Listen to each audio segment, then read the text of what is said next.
Honest J. Nowak. Oh yeah.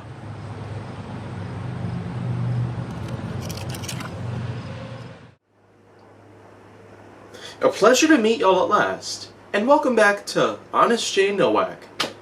Now, this is just episode 2, so, I'm not even 1% of the way to what would actually be thousands of episodes of this new program of mine that I had just started. Now, of course, you probably just noticed that I uploaded the last episode yesterday. Well, let's think of it this way. There was a vlog that I had talked about following the release of the first episode of Honest J. Nowak that I basically just explained in detail exactly how all of this is going to go through. So today it's October 23rd, and what's going to happen is that I will have one episode of Honest J. Nowak uploaded to my channel every single day. And I won't stop because even though I do have multiple seasons prepared for the exact count of how many episodes I'm going to have put together, it's probably something I probably won't go into detail too much because this program itself is just mostly considered about what's on my mind right now. And what's on my mind at the moment is sound quality.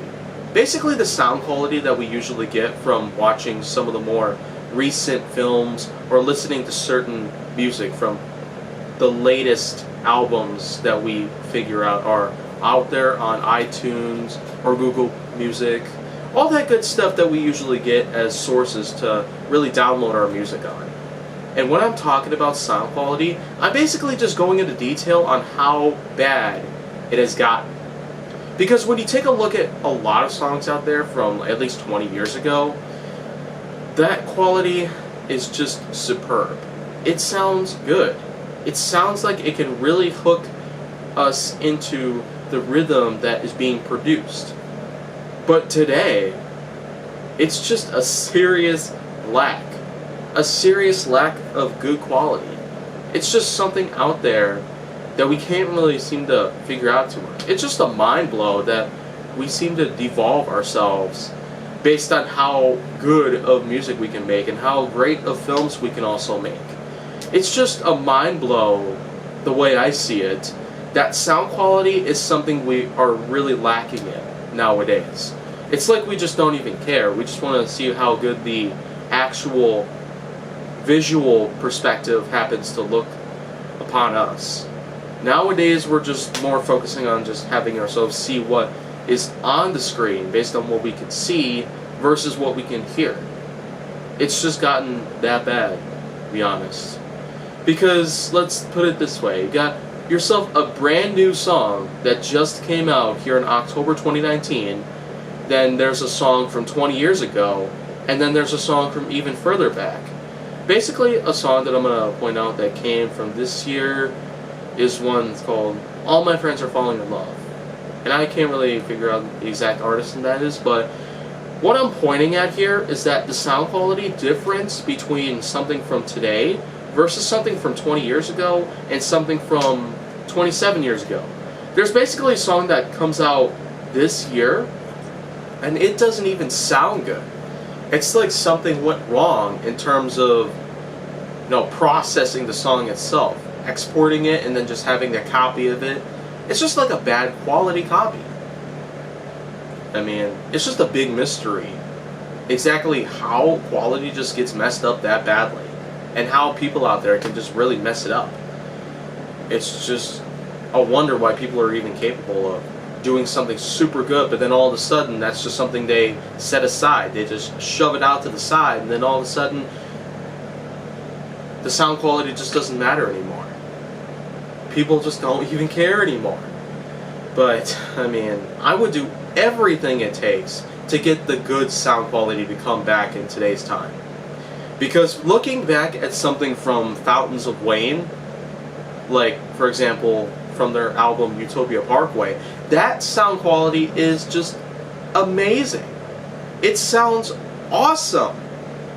Now, why do people even do so bad today when they did super well back in 1999? No, it doesn't even stop there. The sound quality even goes further back, and it's still awesome. like something from 1992 from the Bare Naked Ladies. A song like If I Had $1,000,000. Now, the sound quality of that is also pretty awesome. But trust me or not, it even goes further back. And the sound quality still continues to get better. It's like if I went back in time, the sound quality would get better and better and better and better and better as I go. That's just almost like it is. But what if we just reversed that? Had the best sound quality we could possibly find in today's time and just simply left, bad quality back there in the past. Because nowadays we can cut slack for those that don't sound too good because of their age, because of the kind of equipment people used back then. And now with today's technology, we could have the best quality we could ever look for. But unsurprisingly, people out there just don't even seem to care about that perspective. They just have like no clue just how well it is. But something else out there from 1982, 10 years further back than the Bare Naked Ladies song If I Had $1,000,000. Something like a song from Michael Jackson's Thriller. That is the best sound quality I have ever heard in my life. And I'm not just gonna use the phrase so far or by far, because I know that with today's time people are just severely lacking in sound quality no matter what kind of song they're making. And when it comes to Michael Jackson's Thriller, that's the best sound quality we've ever gotten in our lives. So I just have so many questions to people out there right now. A lot of questions, deflecting or reflecting, based on just how can somebody out there have the mind or the guts to mess up sound quality this bad by now. I mean, just like with the last episode though, I might as well just not go into like 3 hours worth of explaining all of this in detail and the like, because I've got a lot more things on my mind right now. But sound quality by far is just one of the biggest things that I have concerns about. The biggest. But yet there are a lot of other things out there that I'm going to have to talk about. So, I mean, I will be back here first thing tomorrow. And if you want to see more goes out on my channel, make sure that you like, subscribe, comment, follow me on social media, and stay on the Hollywood side.